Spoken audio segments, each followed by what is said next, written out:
வணக்கம். மாநில செய்திகள் வாசிப்பவர் ரெங்கநாதன்.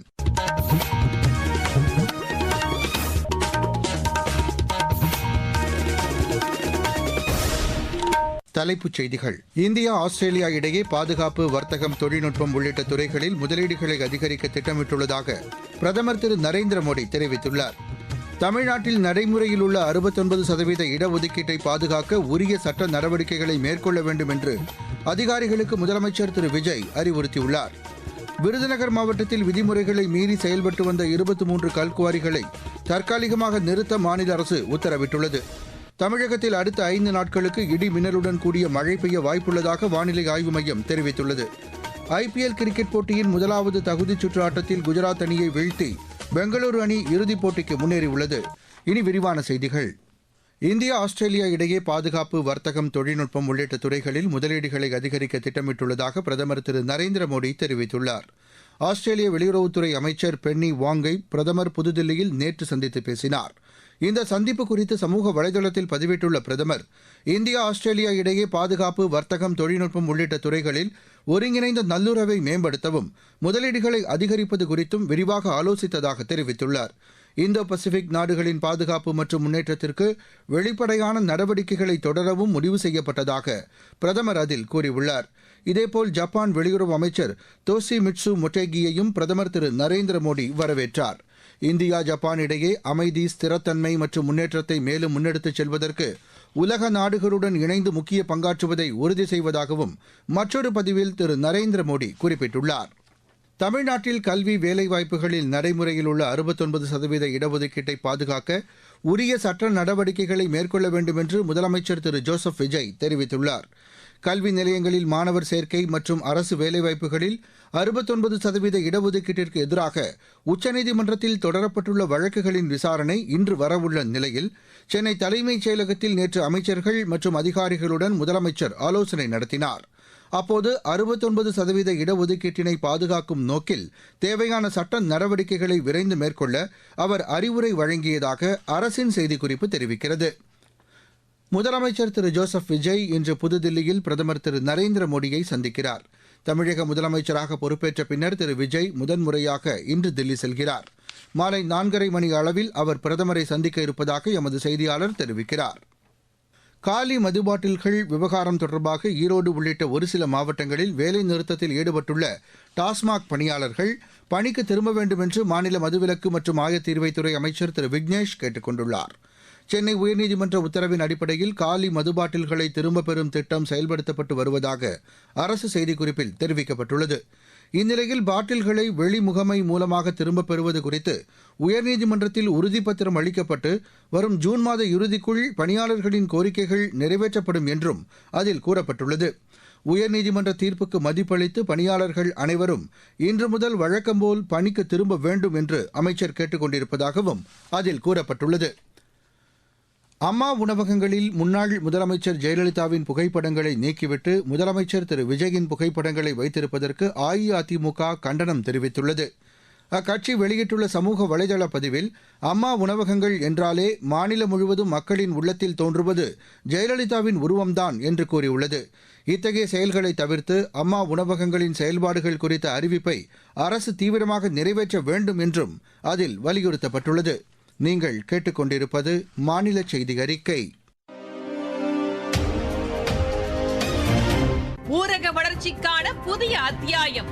வளர்ச்சியடைந்த இந்தியாவிற்கான ஊரக வேலைவாய்ப்பு உறுதி மற்றும் வாழ்வாதார சட்டம் ஜூலை மாதம் 1ஆம் தேதி முதல் செயல்பாட்டுக்கு வருகிறது. இந்த சட்டம் வருடத்திற்கு 125 நாட்கள் வேலையை உறுதி செய்கிறது. இதில் வாரந்தோறும் ஊதியம் வழங்கப்படுவது கட்டாயமாக்கப்பட்டுள்ளது. பணி முடிந்த 15 நாட்களுக்குள் ஊதியம் வழங்குவதை உறுதி செய்வதற்கான அம்சங்களும் இதில் இடம்பெற்றுள்ளன. ஊதியம் காலதாமதமாக வழங்கப்பட்டால் அதற்கான இழப்பீட்டுத் தொகைக்கும் இதில் வகை செய்யப்பட்டுள்ளது. வளர்ச்சியடைந்த இந்தியாவிற்கான பயணத்தில் மோடி அரசு தொடரும் சீர்திருத்த நடவடிக்கைகள்.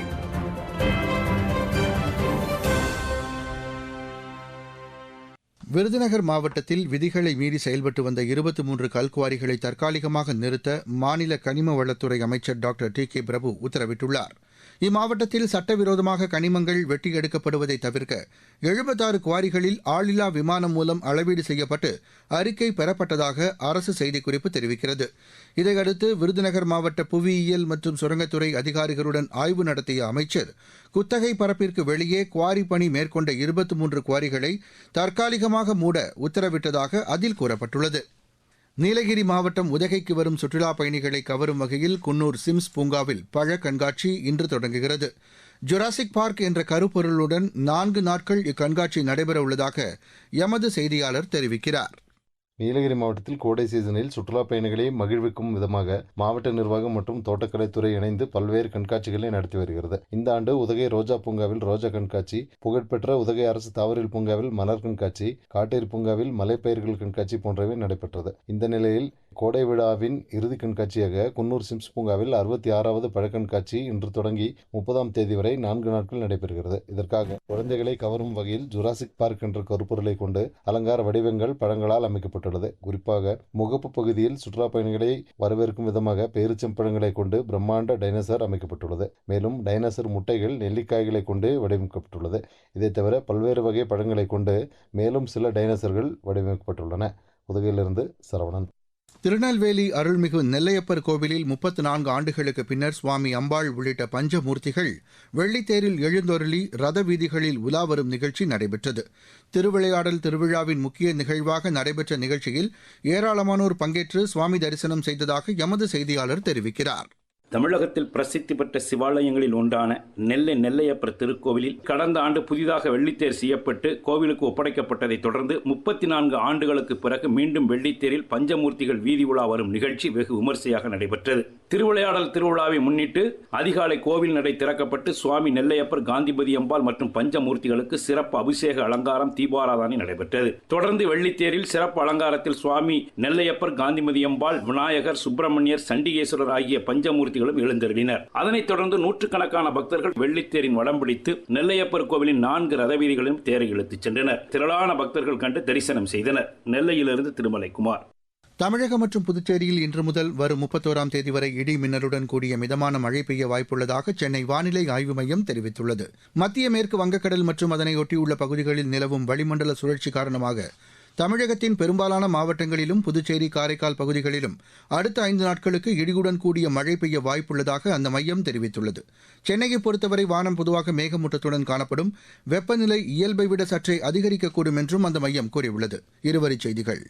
நிலவில் தளம் அமைக்கும் முயற்சியின் ஒரு பகுதியாக ரோபோட்டிக் தரையிறங்கும் கருவிகள், ஆளில்லா விமானங்கள் குறித்த விவரங்களை நாசா வெளியிட்டுள்ளது. இந்தியா உள்ளிட்ட உலகின் பல்வேறு நாடுகளிலிருந்து ஹஜ் புனித யாத்திரைக்காக லட்சக்கணக்கானோர் சவுதி அரேபியாவில் குவிந்துள்ளனர். சீனா மற்றும் பாகிஸ்தானின் கூட்டறிக்கையில் ஜம்மு காஷ்மீர் குறித்த தகவல் இடம்பெற்றிருப்பதை இந்தியா நிராகரித்துள்ளது.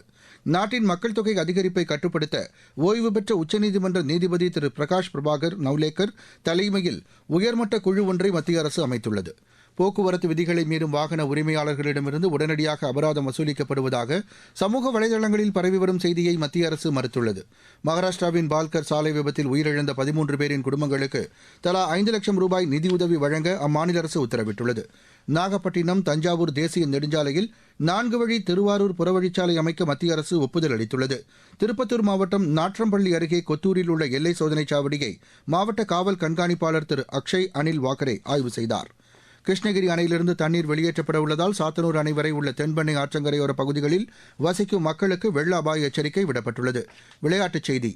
ஐபிஎல் கிரிக்கெட் போட்டியின் முதலாவது தகுதிச் சுற்று ஆட்டத்தில் குஜராத் அணியை 92 ரன் வித்தியாசத்தில் வீழ்த்தி பெங்களூரு அணி இறுதிப் போட்டிக்கு முன்னேறியுள்ளது. தரம்சாலாவில் நேற்று நடைபெற்ற ஆட்டத்தில் முதலில் விளையாடிய பெங்களூரு அணி நிர்ணயிக்கப்பட்ட 20 ஓவரில் 5 விக்கெட் இழப்பிற்கு 254 ரன் எடுத்தது.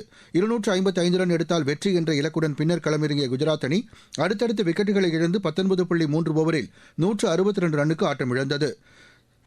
இன்று நடைபெறும் வெளியேற்றுதல் சுற்று ஆட்டத்தில் ராஜஸ்தான் அணி ஹைதராபாத் அணியை எதிர்கொள்கிறது. சண்டிகரில் இப்போட்டி இரவு மணி 7:30க்கு தொடங்குகிறது. மீண்டும் தலைப்புச் செய்திகள். இந்தியா ஆஸ்திரேலியா இடையே பாதுகாப்பு, வர்த்தகம், தொழில்நுட்பம் உள்ளிட்ட துறைகளில் முதலீடுகளை அதிகரிக்க திட்டமிட்டுள்ளதாக பிரதமர் திரு நரேந்திர மோடி தெரிவித்துள்ளார். தமிழ்நாட்டில் நடைமுறையில் உள்ள 69% இடஒதுக்கீட்டை பாதுகாக்க உரிய சட்ட நடவடிக்கைகளை மேற்கொள்ள வேண்டும் என்று அதிகாரிகளுக்கு முதலமைச்சர் திரு விஜய் அறிவுறுத்தியுள்ளார். விருதுநகர் மாவட்டத்தில் விதிமுறைகளை மீறி செயல்பட்டு வந்த 23 கல்குவாரிகளை தற்காலிகமாக நிறுத்த மாநில அரசு உத்தரவிட்டுள்ளது. தமிழகத்தில் அடுத்த 5 நாட்களுக்கு இடிமின்னலுடன் கூடிய மழை பெய்ய வாய்ப்புள்ளதாக வானிலை ஆய்வு மையம் தெரிவித்துள்ளது.